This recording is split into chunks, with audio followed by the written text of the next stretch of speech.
It's a great pleasure to welcome Tom Barrack to Stanford as our keynote speaker for the 2008 Principal Investing Conference. Tom? I like to move it, move it. I like to move it, move it. I like to move it, move it. You like to move it, move it, move it. What we're seeing, the only thing that I can say after George's introduction is clear I can't keep a job.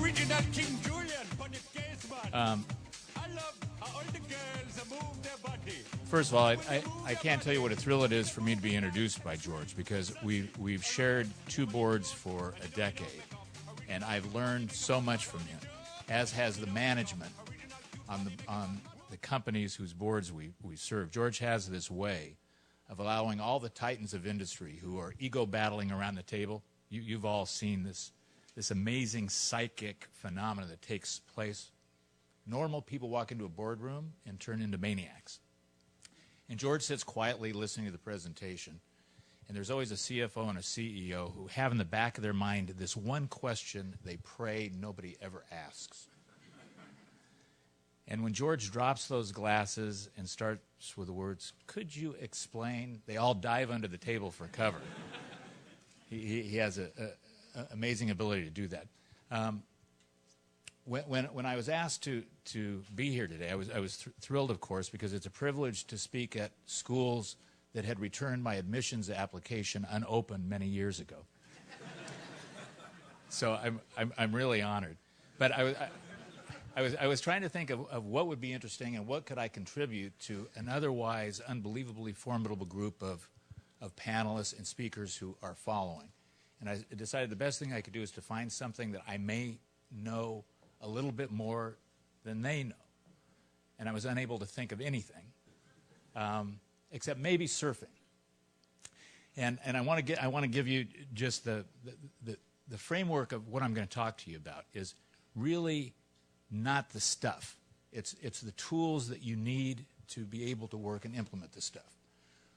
Which, as years have gone on, when we look at what are the real differences between alpha and beta, what are the real attributes of what all of you who are in school today are going to need in the workforce, and what all of you who are in the workforce need as a competitive tool, it ends up being that you've got to have the clubs in your bag, right? You need to find a discipline, and then you need to start working on the tools. And the golf course will change.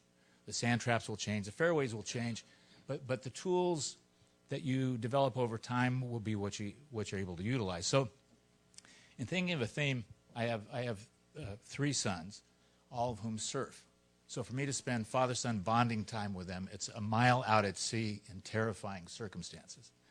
And this last Christmas, one of my sons is a professional surfer, and we were out in Hawaii surfing, and he and his professional pals were telling all the amateurs who had been surfing in 5, 6, 7 foot waves that there was a swell coming up and they should go in at this particular spot that we were surfing. And of course, as is the case, nobody ever listens. And the swells start building. And all of a sudden I'm looking out at sea, I'm paddling out, and I see the sky just go dark. And this rogue set starts rolling in. And there's a whole series of 30 or 40 people caught in this impact zone, and 3 or 4 people paddling up behind it. Needless to say, what happens is that this rogue wave hits, shatters the boards and the leashes. Those boards and leashes go flying, and everybody in the aftermath is diving for cover. And for 5 minutes, you didn't know if anybody survived. I mean, literally, you didn't know if anybody survived. And what came to mind at that moment, after I found my son washed up on somebody else's surfboard and everything had calmed down, was that this is where we are. This is the moment that we're in today. This is what opportunity fund investing is like. So what I'm going to talk to you about is just some characteristics of great investors, many of whom you're going to hear today. And then I'm going to give you tidbits of what our view is, what our point of view is, of where we are in the world. That'll be like an anchovy on a Caesar salad. You know, the rest of the speakers and the panelists this afternoon will be the lettuce, and they can look at us as the anchovy. Some of you may like it and leave it on, and some of you may toss it away. But first of all, opportunity fund investor, the limited partners who are here will tell you that they make their money in asset allocation. That the decision of where the money goes is the most important decision they make. So whether you allocate to equities, whether you allocate to fixed income, whether you allocate to alternative investment, that major decision is where you really make your money. And then within that tiny tier, everybody has an expertise. Ours happens to be produce extraordinary return. And people would like to tell you that you can produce extraordinary return without extraordinary risk. That's a fallacy. It's impossible. All returns regress to the mean. Professor Parker taught you that in Finance 101. It doesn't work that way. You have to find extraordinary risk, but you have to practice extraordinary risk. And that's the key. So in our business, the ingredients to produce extraordinary returns is be prepared and master how to take and find extraordinary risk. And that's really what we've done. And it's exactly analogous to surfing. I'm going to show you just a clip. It's not a game. This isn't a joke. It's not like just something that you just go out and do. This is something that's it's serious. This is life-threatening every second.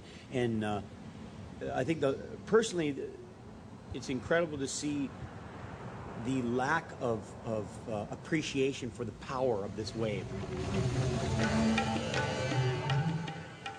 There's a lot of jockeying going on. I can see everybody's just looking towards the right. And, they can't even see that the left even exists at Pe'ahi. So the set's coming. I look to Laird and I go, hey, just set me up with the left. I don't even care about the right. So I take off on this left, and all of a sudden it was much calmer, and there was a bit of just quietness.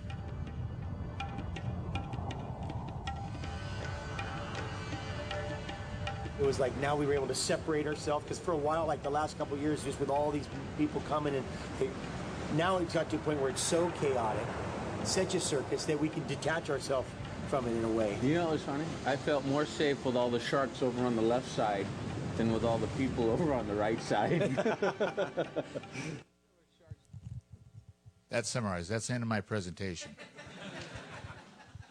Right? It says everything.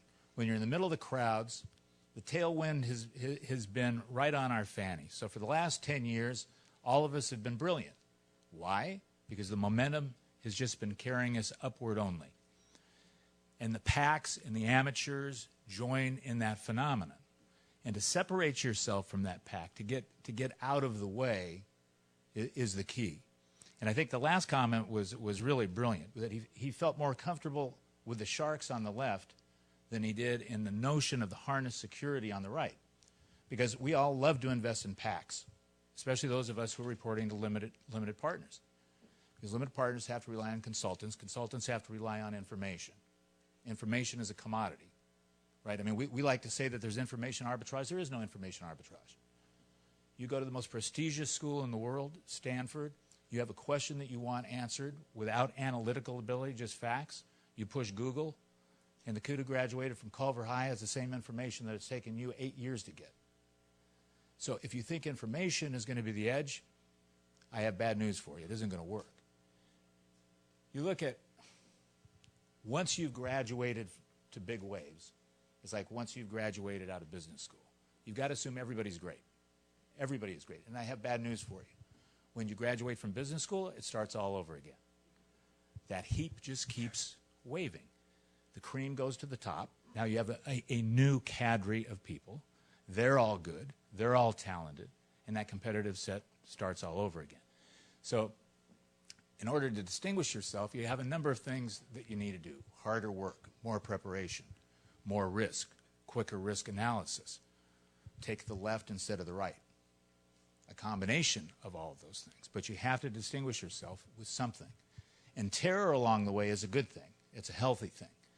To be complacent, to have hubris is essential.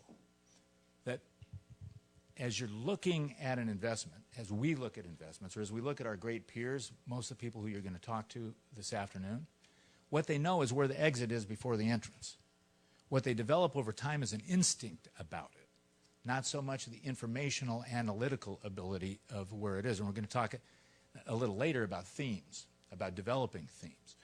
And what happens mostly is great investors develop the theme after the instinct. They don't create the theme and go out in the world and try and find the theme. And we're going to talk about that in depth. But it's about taking risk, not avoiding risk, especially in opportunity fund investing. It's the key.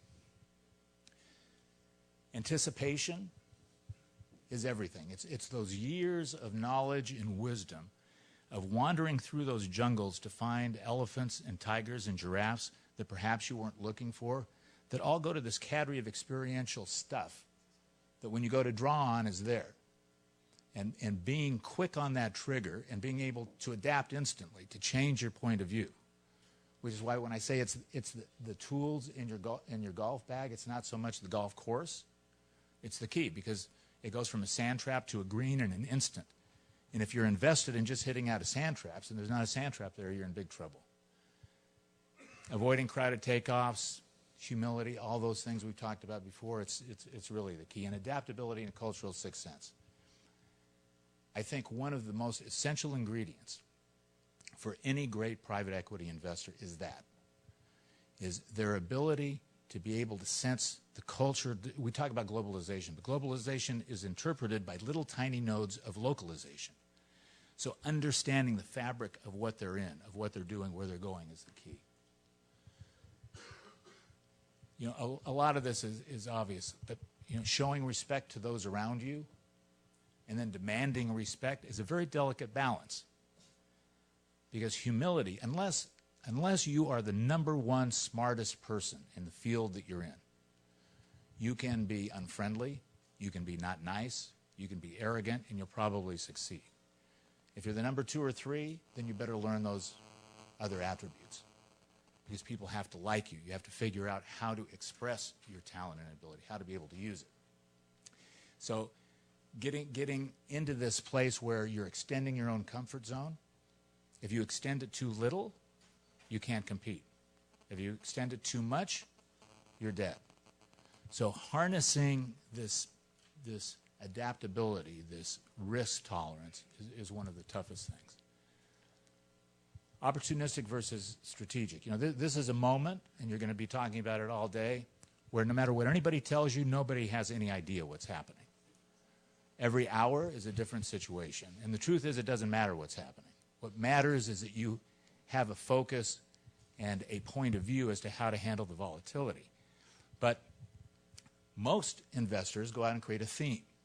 So they get a cadre of brilliant business school and law school grads, put them in a room, say, come up with where you think the world is going. They spend hours and days and weeks creating a theme. Then they take that theme and they march out in the world and try and get the world to align with their theme. And once you get invested in that theme, you're not paying attention so much to the other things that are happening around you, because you're trying to confirm the theme that you spent so much time and so much effort and so much money investing in. Where really what happens at a time like this is you need to be themeless. You need to react to all those little test tubes that are floating by you without a point of view, just looking for that experiential arbitrage. This is a great book, by the way, for any of you who haven't read it. I mean, Nicholas Taleb also happens to be Lebanese, which is why I'm a little prejudiced to it. So, loyalty to ideas is a very difficult thing.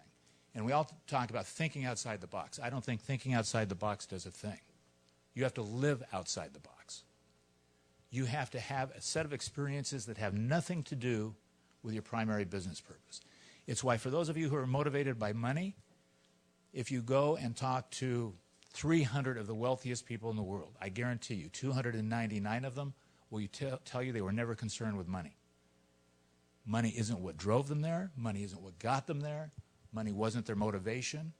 It was a passion for something else. Money happened to be the other result of what it was.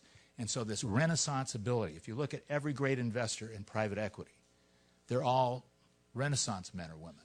They all have some unique factors, some very interesting categories. They're all involved in bizarre things because all of those other life experiences bring a point of view that's much more flexible than being an alpha manager to public equities. And I'm not downgrading that at all. The fact that public managers haven't beat the S&P index for any 10-year period since the beginning of time has nothing to do with it, which is true, by the way.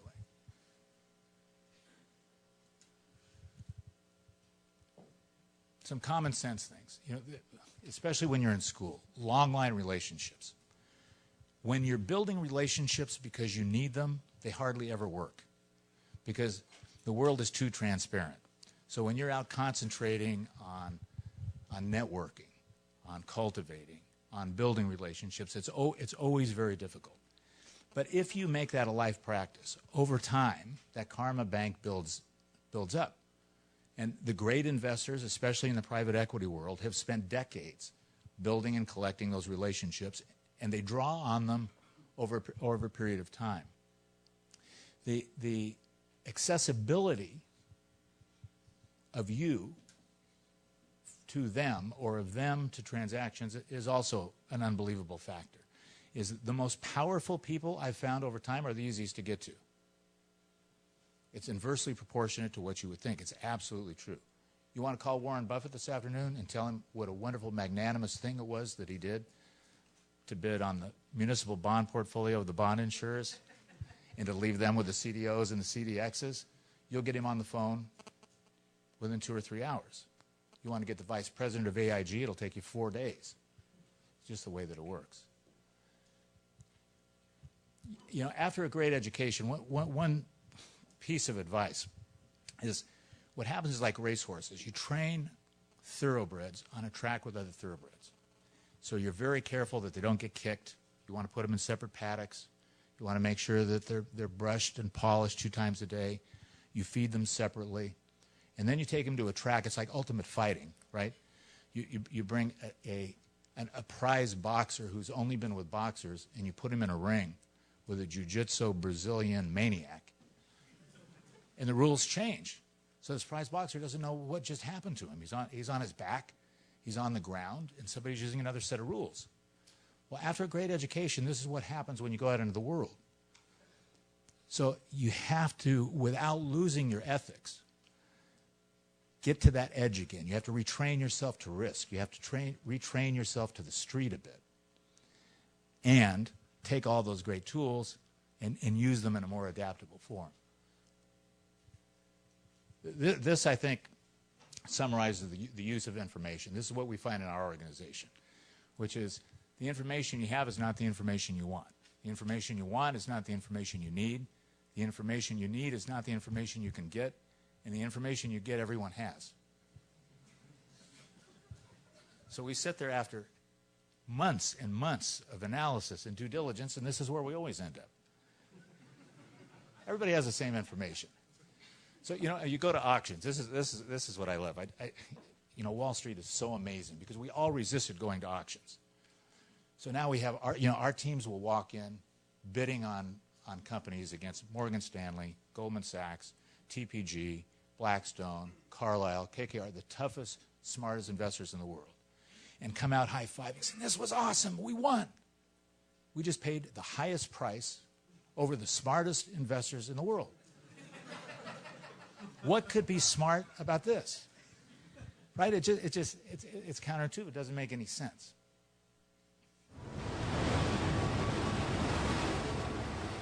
All the training that I've done with Laird and Derek and Brett and the strap crew and the windsurfing and everything I've done to this point has helped prepare me for a bad situation and to enjoy what I am being given, the rides, the waves. It's not just a matter of surviving, but it's a matter of riding and performing. A lot of these people have skipped a lot of steps because they want to go out and ride this wave, and I can understand why. It's a draw, it's exciting, it's a sense of accomplishment, it's all these things. But I think they might be taking some unnecessary risks. You can't cheat that many steps and think that you're going to be able to pull it off for that long. And I think that's the bottom line message: is you can't cheat the process. It's time in the saddle. When a wind is at your back, momentum makes everything look great. The wind is now on our head. It's a different time. And those who took the shortcuts, made it look simple, will have a difficult time. What I thought I'd do now is take 10 minutes and just give you our view of the world. I think we circulated at Chairman's Corner that gave you a more in-depth view of the useless information that we can provide on where things are, because, of course, we don't know any better than anybody else. And then we'll have time for questions and answers. But, you know, the long and the short of it is that markets are very predictable. All excesses regress to the mean, but before they regress to the mean, they revert to the other excess. And that pendulum swings back and forth. And we're in the middle of a pendulum swing, and nobody's quite sure where it's going. And the pendulum swing started as an excess driven by accounting, as it's always driven. And the analogies between 1990, which was a time before most of you were born, and at that time, by the way, I had blonde hair and blue eyes. I was devastating. It was amazing. Before we got into this silly business, and now, and the similarities are very close, in that what drove the demise of the savings and loan industry in 1990 was a regulatory realignment of the industry. It took an industry that was a boring mortgage origination business and turned it into a hot financial business driven by capital regulatory requirements and accounting. And that's virtually what's happened now with securitization and derivatives, is banks who have already a very low capital regulatory requirement. So for every dollar of capital, you can borrow against it $10 in the box and $90 out of the box. When you get that off balance sheet with a derivative, you increase that leverage 100 times. So as all good businessmen do, using the tools they have and the accounting instruments that they've got in an upward-only market, they started creating more and more products, and they started to find more and more animals that wanted to eat the product. And they created products to meet that animal. And ratings, a AAA rating, only provides a capital arbitrage, because if you're an insurance company or a foreign bank and you buy a AAA rated piece of paper, you have no capital charge on that investment. Where if I buy a whole loan instead of that securitized piece of paper, I have a capital charge of $3 or $4 against that dollar of capital. So what happened was nothing wrong, just the financial industry doing what it does best, which is carving and creating these products, moving them off balance sheets so they had more capital, feeding the animal what the animal wanted to eat in an upward win-only environment. You know, that's what happens. But the difference between 1990 and now is it was very simple when you hit a crisis, which you always find. And the crisis was you had a borrower, you knew who the borrower was, you had a lender, you knew who the lender was, you had a piece of collateral, you knew where it was, and you had a series of resolutions. You could foreclose on it, you could have a discounted payoff, you could restructure the loan. Now, all of you are in the wrong school. If you wanted to figure out how to solve derivatives, you need to be in the nuclear physics department. I don't know if any of you have ever read, I'm sure some of you have, an actual description of some of the sophisticated CDOs and CLO structures. You need Inspector Clouseau to try and figure out what's going on. And as a special servicer responsible to then, now remember, none of this, we haven't gotten to defaults. We're not talking about defaults. We're talking about fair value accounting. Is anybody here an accountant? Does anybody here understand fair value accounting? Nobody does. We have the smartest students and alumni in the world. I'm telling you, no one understands fair value accounting, including the accountants. And that's why what you're going to see with the banks is this continual meltdown. Because there's no possible way of marking to market long-term liabilities and assets in the manner in which we're doing.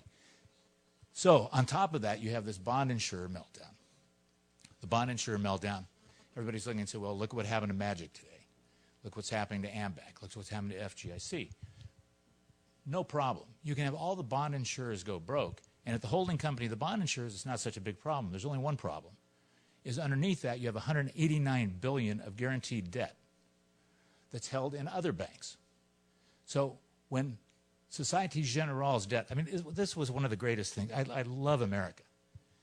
You watch CNBC after this kid, by the way, you want to hire this kid. Anybody who could figure out how to do $7.9 billion. Right? I mean, this was a feat. This wasn't some small little task. And all the commentators come out and say, this is the greatest thing that ever happened. It shows the economy is healthy. Because they didn't lose the money in derivatives, they lost it in fraud. It's unbelievable.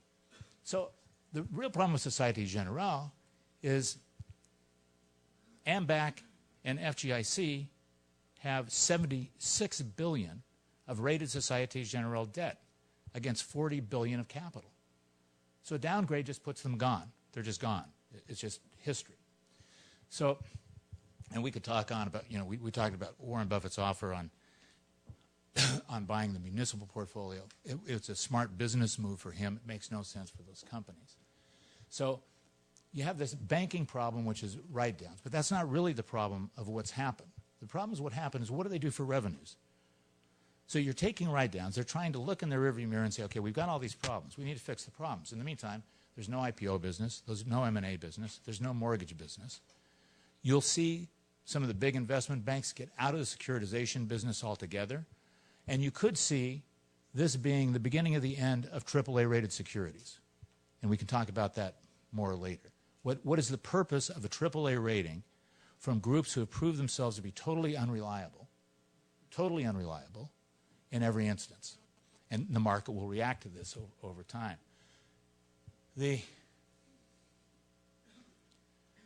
Coupling and decoupling. And you're going to have a globalization panel with people who are much smarter at this than I. Our point of view is absolutely everything is coupled. There's no such thing as decoupling. So when you increase the consumer's ability to buy in America, Flip and I were talking about it before, you might as well just write the Chinese a check. Don't give the American consumer the check, just send it to China, because that's where it's going to end up. So the reliance of everybody on everybody in this soup is there to stay. All of the governmental intervention, it's the same thing that it was in the 90s. It only postpones the inevitable. The inability for the American government just to let the market take care of this, flush it all. Let the foreclosures go to foreclosures, let the bankruptcies go to bankruptcies, and the market will mark itself to market in an instant. Project Lifeline, allowing all of these foreclosures 30 more days. And poor Hank Paulson is one of the most brilliant guys in the world. He couldn't even read his script. He was so disgusted with himself as he's reading this new brilliant Bush proposal. It's unbelievable. The Fed intervention, the fiscal package, it's all just postponing the inevitable. And in fact, you see it in the market. Because all of these things are supposed to instill confidence, and what happens is mortgage rates go up. Hillary Clinton comes and says, well, great, we'll just put a moratorium on interest rates for 4 years. It'll be great. Nobody will have a mortgage on their house in the world. Right? You'll just destroy the mortgage market in its entirety. So it's a tough time. Sovereign funds, what's happened is if you look at Citigroup, for instance, internal cost of capital about 2%. They needed capital in an afternoon. They go to 2 foreign fund investors. They get the money at 9 to 11%. Without the sovereign funds, and of course Americans are yelling, oh my God, we're being taken over by the Arabs. But let's pay them another $1 trillion a year in windfall petrodollars for the oil that we have. You know where you all should be? We all should be in Dubai right now with Stanford University of Dubai. How many of you have been to Dubai? Is it the most amazing phenomenon you've ever seen in your life? It's incredible. It'll probably be a disastrous, ugly ending. But at the moment, all of the money in the world is going there. Abu Dhabi is the richest per capita country in the world. And no matter what we do, we're sending our dollars there and trying to recycle them here. So who owns all the debt of America? We have $13 trillion in debt, the Arabs, the Chinese, and the Japanese. And we're worried about intervention of them taking a total position in one of our banks. We're not worried about them owning the $9 trillion of debt or the $5 trillion of the stock market and mortgage market that we have today. It's in Congress. We want them to open their markets to us, and we want to close our markets to them. The bottom line, I think, our take through this is that it's not a liquidity confidence crisis, it's a confidence crisis. And this distribution channel of how financial product gets disseminated and the regulatory environment which it's hold is really, really in trouble. So, what are the best places to invest in? Our view is the greatest long investment is America. If you look at the dollar against every other currency, it's cheap. It's going to stay cheap. There's no other solution. The dollar has to remain getting pounded. What happens when that happens is inflation. And inflation will rage as it always rages. So if you look at all these ingredients of an emerging market, the U.S. is probably the best emerging market. If you look at all of the emerging markets that people have talked about before, and you're going to have a lot presented to you this afternoon about China and India. China and India, obviously for growth, are a place that you need to be. It's hard to find Westerners that have actually exited those markets with money. Those are two very sophisticated places with very sophisticated investors that don't really need capital. The difference between the two is in India, you have an average tenure of a real estate development company of 2 years. But every graduate speaks English. So every graduate from India gets on an airplane with a package of a township that they want to promote to some U.S. entity. In China, you have hardly anybody that speaks English, and you have development companies that have been there for 25 years. So nobody gets on an airplane coming here with a package to present to a U.S. investor. Either way, none of the U.S. investors in massive terms have done very well in those markets. The markets that are starting to explode are the Middle East and Russia. Very difficult to penetrate, takes a long time to build those relationships, and it's a little bit counterintuitive. But I think you're going to be short Japan, China, Korea, long the U.S., Middle East, and Russia will continue to be dominant places. The amazing thing in the middle of all this is the general economy is actually quite good. A lot of you probably saw the retail numbers that came out of the fourth quarter. Retail numbers are great. Walmart, Home Depot were up. It's this incongruity of what's going on. So I think the bottom line is nobody has any idea what's really happening. And the good news for investors, which I think you're going to hear throughout the day, is America's resilient. The investors who are going to speak to you today are amongst the smartest and the best that have the mobility to move through these volatile markets. And as long as there's volatility, there's tremendous opportunity to be had. We've kind of talked about all this in the parades of horrible, which you're going to hear during the day. The trickle-down effect. The reason I think this is so much deeper, I was listening to a lot of the commentary this morning. They're saying it's over, the shorts are off, everything is fine, go out and spend again. I was looking for Jim Herbert at First Republic to get another jumbo loan on a new house. I think it's all garbage. I think when the March results are in, when this quarter is in, it's going to be a disaster. And that trickle-down effect, when you start really getting to defaults, you haven't gotten to defaults. You know, you're going to hear, you've got some of the best LBO and private equity investors here this afternoon. There's challenges.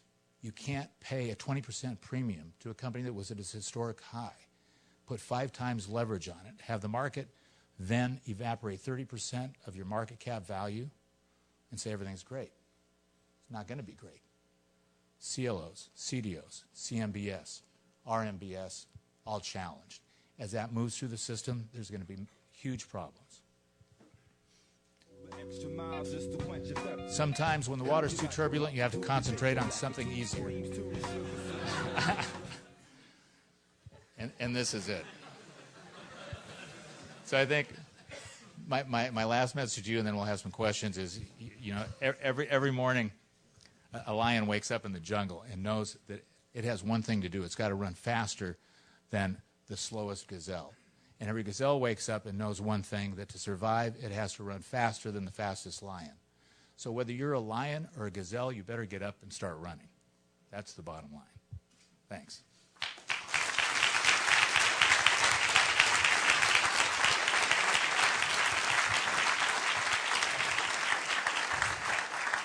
We've got about 15 minutes or so for questions. Yes, sir. You mentioned that when you go into an auction with setting up against all the other activity, and you always wait to pay the most price.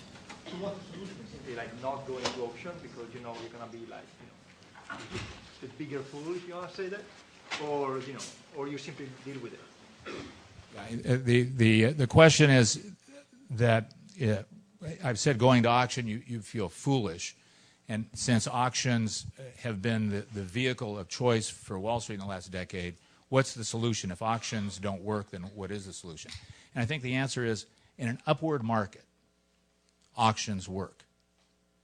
Because what happens is everything you would have bought in the last 10 years, and I think all of us, all around these panels today, have to be honest with each other, is no one knows, were they brilliant or were they lucky? And the truth is, it doesn't matter, right? If you're an investor, I mean, we're stewards of limited partners' money. So as long as we're producing results, whether we were lucky or whether we were smart is irrelevant. So in that node, going to auction, when you have all of this ability, when you have these teams that can actually create value, so you have a financial engineering package, you have an acquisition package, you can compensate management differently, you can increase EBITDA, you have an exit. And the exit in many of these instances for the last few years have been dividend recaps, refinancing recaps, right? So we've all lived off credit. It's just been a credit arbitrage. Is that debt has been cheaper than equity. The stock market's been idiotic, right? When you think about it, it makes no sense. You go out and you have a multiple on a company of equity investors with the equity, and you can replace that equity with debt 600 basis points cheaper. So, I mean, this was the arbitrage. So it did make sense, because as long as that debt was available, then the parade of returns could continue. Now we have a different situation. So even though it felt awkward at the time, it was absolutely the smart thing to do, because every CEO of a company would never think of auctioning. And it's, of course, why are the CEOs auctioning their companies? Because these guys are sitting here, having gone to great business schools like this, managing thousands and thousands of employees, and they're watching these private equity guys driving Ferraris, going to their homes on the beach, and their options are going down the tubes because the public equity market wasn't giving them value as CEOs for what they're doing. So everybody said, well, let's jump ship. We want to be on the private equity side. So the private equity guys say, great, we're going to make you even richer than you are. Here's the compensation package. Here's what you're going to do. Here's what the piece to promote. And the market did what it did. So I think that's now changed. Private equity will react very quickly. There'll be a new gig on the street, less leveraged, a different set of tools, just like they switched to pipes and toehold positions. There'll be a new set of financial criteria, and they'll take all the great tools they have of knowing how to manage, knowing how to buy, knowing how to be really more servicing to their investor base than a public equity company. I mean, when you look at public equities, we said, well, the reason that you pay this liquidity premium because you get transparency, you get a professional management team, you get liquidity. We've proved in the last 10 years none of those things are true. There's hardly an accounting firm left alive, right? We thought accounting was the method of responsibility and transparency. What we found is a 5-year period, every accounting firm went bust. They went bust because of lawsuits. You're going to see the same thing happen in investment banking. All these people who bought derivatives, I guarantee you that the little sheikh sitting in Abu Dhabi who is buying 750 billion of these derivatives never read the book. You get a blue book, Morgan Stanley, Goldman Sachs, Citibank, and they create a secondary market. They think they're buying a security. Now, when all of this slows down and all of a sudden these lawyers sit down and say, you know, we just lost $1 trillion, I guarantee you the lawsuits that are behind this are going to make what happened in the RTC look like nothing. So the wave on the wave on the wave is complicated. Auctions will always be there, but private equity will figure out something else now, because without debt, it's got to be a different gig. Yes, sir. You mentioned that Dubai would probably end badly. I was curious if you could give a little bit more color on that, and what you think about the Middle East in general going forward. Yeah, the question is, I had mentioned that Dubai will probably end badly, and what's the rationale for that? Number one, I'm a big supporter of Dubai, but just to give you a little bit of a background, you have 7 Arab Emirates that were a consolidation of 7 tribes that were put together by the British, because you have 300,000 Emiratis, 300,000 citizens who are the richest citizens in the world now as a result of the British having discovered oil in Abu Dhabi, which is a separate fiefdom. So the only one of the 7 Arab Emirates that really has spendable capital from natural resources is Abu Dhabi, not Dubai. So Dubai, in order to find its own place, brilliantly and shrewdly decided that it would become the commercial capital of the Middle East. Lebanon was war-torn, Cyprus was inefficient. The bureaucracies existed everywhere else. So they went to Singapore. And they basically hired the Singaporean government and said, we want to create a new country. So in 10 years, you have best of class of everything. The best airport, the best hotels, the best golf courses, the best tennis courts, the best technology centers, the best everything. But the underpinning of all that has not been windfall petrodollars. The underpinning of that has been the sale of residential and commercial property. So if you're an Iranian sitting across the Straits of Hormuz, all of you probably remember your geography. Abu Dhabi sits on a point. 3 miles across from that point in the Straits of Hormuz is Iran. So you have Iranians sitting there saying, you know, on a bad weekend, if Israel launches a nuclear missile, we're going to have a really tough time swimming across this 3 miles to get to Abu Dhabi. So Dubai said, great, what we're going to do is for everybody who buys $1 million condo, we're going to give you residency. So now you have 300,000 Emiratis in the Emirates, and you have 6.5 million people, employees, residents, part-time residents, not occupying all of those units. So when you look at the natural element of Dubai, it's unbelievably successful. The people are unbelievably smart. The product is fantastic. But the excesses of the speculative thrust will probably have a consequence at some point. So when I say a great disaster, I'm a believer that Dubai is there for the long term. And Abu Dhabi, if Dubai gets in trouble, even though it's been building on a leveraged basis, Abu Dhabi, you know, with one day's pumping, can bail out Dubai from all of its vagaries. So I think the Middle East is here to stay. As long as you're burning motor fuel, no matter what we say about alternative energy, it's not really going to make a difference. China in one day burns all the oil that you can save through every kind of ethanol or alternative energy manufacturing process that you want in your automobiles. So when you look on a global basis, it's going to take 30 years to fix that problem. So I meant it off of Kevin when I say it's an excess. There's so much building. There's more cranes in Dubai, in China today than everywhere else in the world times 2. It's amazing. Yes. You mentioned in your chairman's corner that municipalities are going to have to search for new channels to fund their projects as traditional channels become too expensive, and that this is a great opportunity for infrastructure funds. Do you also see it as an opportunity for Colony, or does it not produce the returns that you require? Great question on infrastructure. With the municipal bond dilemma, that infrastructure is going to be a new project finance opening. Is that an opportunity for Colony? And the answer is yes. But it's like pulling into a gas station and needing a different octane fuel. Private equity and opportunity funds have been geared to 20% plus returns, and the world has corrected itself. So when a deal walks into our office in Singapore, it doesn't know what it is. It doesn't know, is it an opportunity fund deal? Is it an infrastructure deal? Is it a value-added deal? Is it a LBO deal? It just knows it's a deal. And we've all bifurcated ourselves into these little Chinese menu alternative asset groups.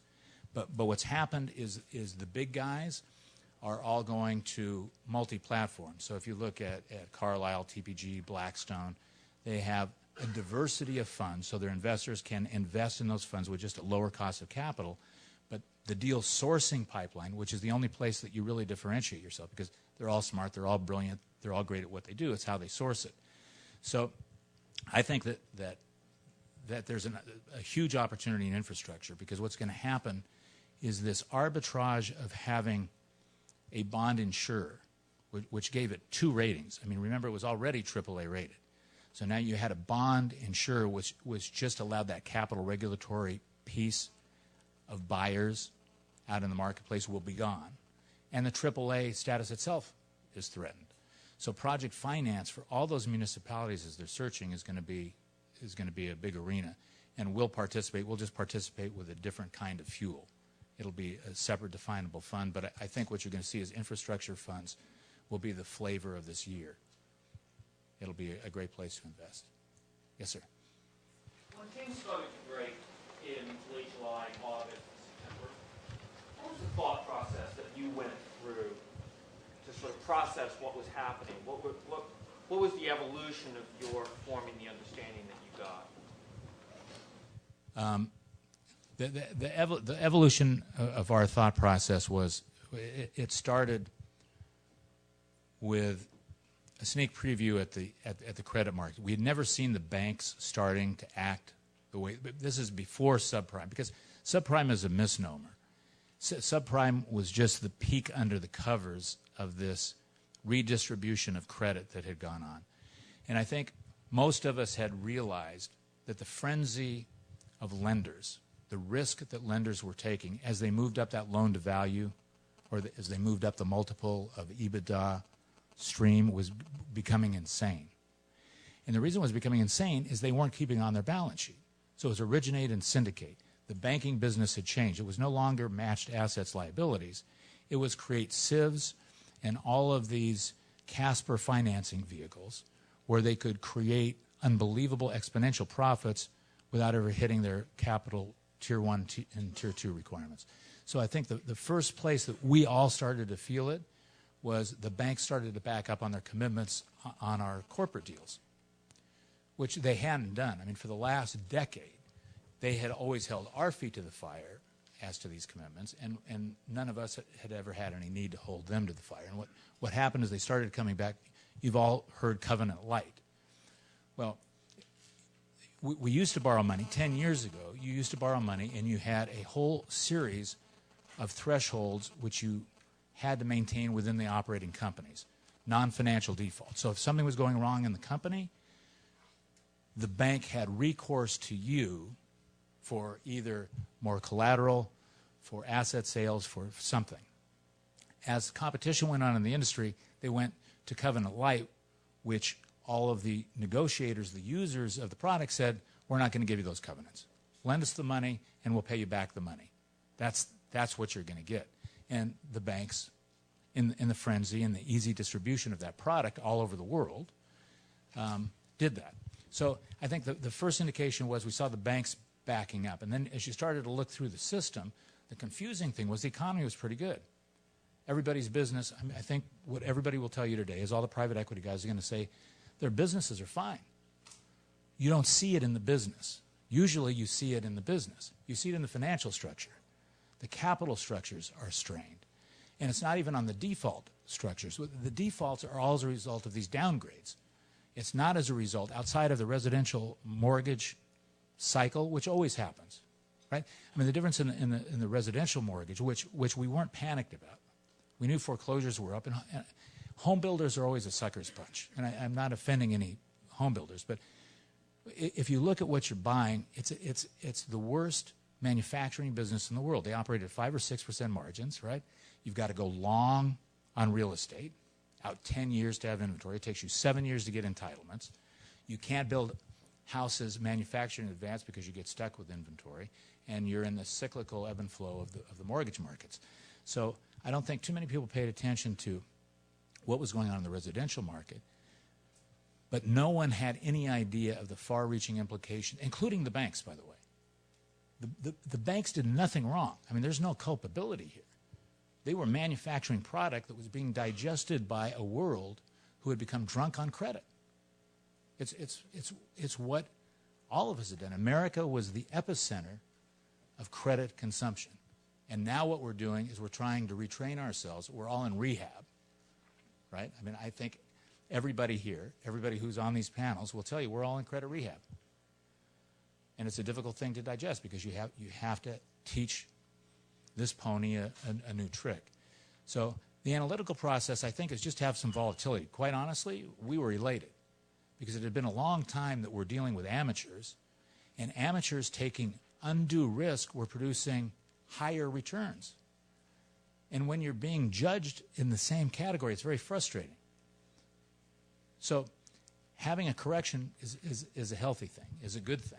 And it produces another whole set of opportunities, which if you can adapt and you're not trapped by the prison that you built in the past, can be phenomenal. But I think it's still unfolding. Anybody who tells you that they know what's going on, it's inaccurate. I mean, this is going to be a very volatile 2008.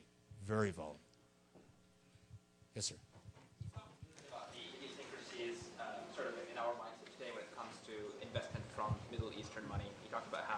there's massive investment in our stock market, but we're maybe uncomfortable with investment coming into the banks. Over the long term, do you expect there to be a backlash against foreign investment in the U.S. equity market, particularly from the Middle East, or do you expect it to be the inverse, that will be more open to that? Unfortunately, I think the reality is there will be a backlash, which is the wrong answer, right? I mean, what you'd love is through this experience to create a new bridge of tolerance, of this natural distrust between the East and the West. And that bridge of tolerance would be built on the backs of commercialism, where you don't have any of these political or religious points of view. But the distrust on both sides is startlingly eminent, because the Middle East, I mean, as all of you know, there is no such thing as the Middle East. You have 50 countries with 100 languages and 300 religions, and they hardly agree on anything. They don't agree on borders. They don't agree on religion. They don't agree on language. They don't agree on anything. And they all have different points of view, and they all love America. They all love America, and they all love Americans. At the moment, many of them are a little confused about America's political policy to them. They didn't go looking for Citibank. They didn't go looking for UBS. They didn't go looking for any of these institutions. They came to them. And they responded with no governance, no board seats, no tools, which we've all in the private equity said, are you guys crazy? We'll invest with you, but it's too soon. It's a falling knife. Don't invest at this point. Wait another 10 minutes. We'll invest with you, and we'll bring with you the tools. So they've invested naked in these entities alongside of management, right? And why did management go to them instead of us? Because management wanted to keep their job. Right? It's that simple. So my hope is that through this, there'll be another huge bridge of tolerance, because the Middle East for the next 10 years, we better get used to it, and we better learn how to deal with them. And it's the epicenter of the world for the financial, for money and financial matters. It's on its third generation. They're getting good. They're smart. They're mostly Western educated.